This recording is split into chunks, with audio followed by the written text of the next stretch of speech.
국내 시장도 어려운데 이제 법률 시장이 개방이 되잖아요. 그렇죠. 이제 3단계 개방이 됐죠. 그래서 이제 우리 그 외국 법인과 국내 로펌이 합작을 해서 법인을 설립할 수 있는데 단 뭐 지분율은 아직 외국은 49% 이상을 못 갖게 하는 그런 구조인데 저는 그것과 관련돼서도 이렇게 생각합니다.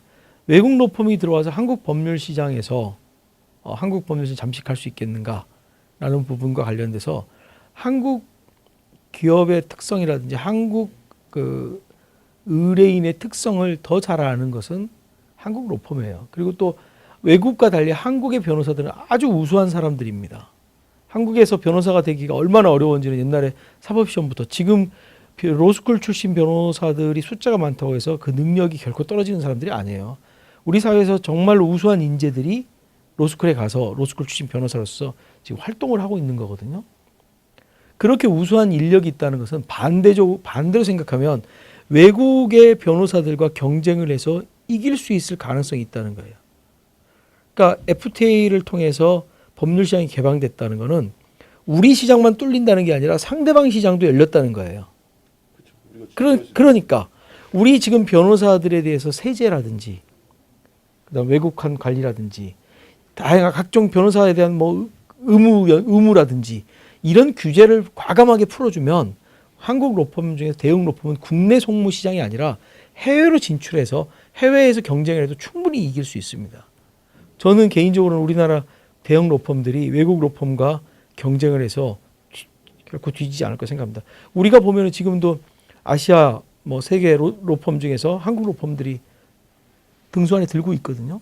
그만큼 경쟁력이 있는데 묶어놓는 거예요. 특히 변호사에 대한 불합리한 세제는 반드시 개혁돼야 됩니다.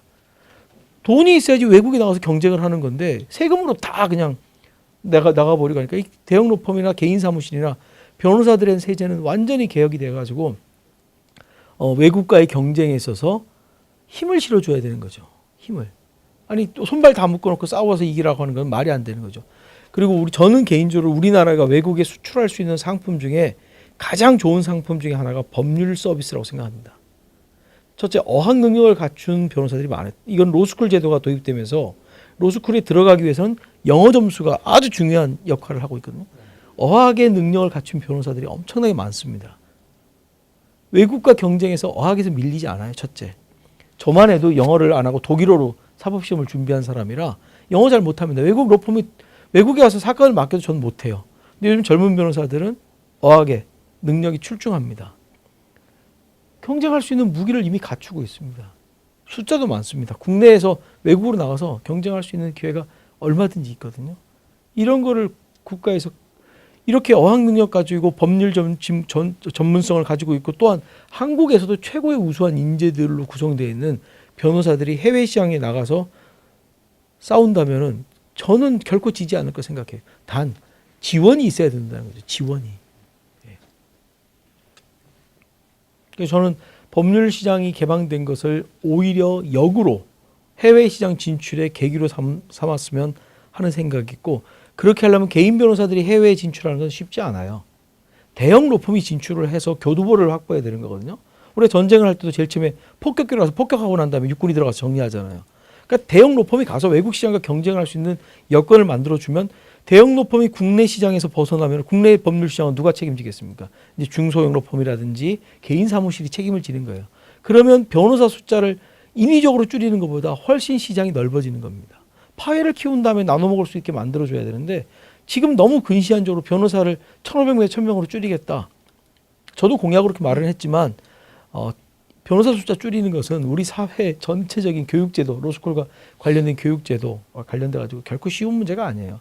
유사직역을 다 정리해 준다면 몰라도 쉽지 않습니다. 그러니까 변호사 숫자를 인위적으로 줄이는 것에 매진하는 것보다는 변호사들이 외국으로 해외로 진출해서 국제 법률 시장에서 경쟁할 수 있는 여건을 만들어 주고 유사직역을 다 정리해서 변호사들이 나갈 수 있는 영역을 만들어 주고 그다음에 국가라든지 기업이라든지 이런 데서 법률사들이 진출할 수 있는 영역을 원래 약속했던 것처럼 그렇게 넓혀주면 숫자 100명, 200명 줄이는 거랑 비교할 수 없는 그런 효과가 있을 거라 생각합니다. 그리고 저는 개인적으로는 변호사이기 때문에 뭘 보장해 줘야 된다. 이건 없어야 된다고 생각합니다.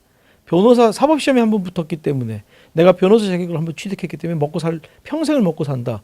이거는 이제 지금 현재 우리 로스쿨 제도랑 법률 시장의 현상에 맞지 않은 거예요. 끊임없이 경쟁해서 변호사지만 변호사로서 활동을 못하는 그야말로 시장에서 자연 도태되는 변호사들도 나와야지 정상이에요. 내가 능력이 안 되는데 무조건 변호사라고 해서 생존권을 보장해 주라? 그거는 안 되는 거죠. 단 내가 능력도 갖추고 할 수 있는데 여건이 안 만들어져서 내 이 능력을 사장시키는 이러한 불합리는 없어야 된다고 생각합니다.